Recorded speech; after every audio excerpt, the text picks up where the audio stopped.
salvezza e promozione, inferno e paradiso, padroni di casa per continuare un tranquillo campionato, ospiti per puntare alla vetta, tante dicotomie per un unico obiettivo comune, la vittoria. Serie D Girone A, Vado Pro settimo, benvenuti. Il campo non aiuta sicuramente lo spettacolo, 13° del primo tempo, Puddu cade in area, decisione, nulla di fatto, tutto regolare secondo l'arbitro. 40°, cross per Di Renzo che si coordina ma strozza troppo il tiro, Lucia attento, para.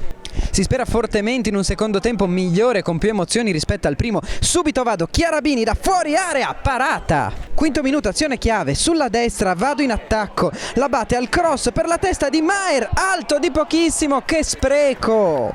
11°, punizione ancora per i padroni di casa, parte Sancinito, parabola meravigliosa, il portiere devia in angolo. 12°, ancora Vado in attacco, schema su calcio d'angolo, continuo, batti e ribatti la palla, arriva a Maher, fuori gioco.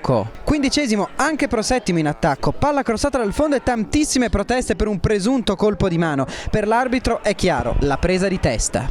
20°, grande azione degli ospiti sulla sinistra, dentro l'area, colpo di tacco per Vingiano che si fa ipnotizzare da Lucia, aspetta troppo a calciare. 38°, la svolta, calcio d'angolo per gli ospiti, Perrone salta più in alto di tutti, anticipa il difensore e il portiere segnando un facilissimo gol.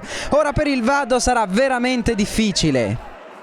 Due partite completamente diverse, un primo tempo all'insegna del maltempo, un secondo tempo invece in cui le squadre si sono svegliate e hanno cominciato a giocare, hanno giocato bene entrambe, ha prevalso la Pro settimo in una partita che poteva essere vinta da entrambe le compagini.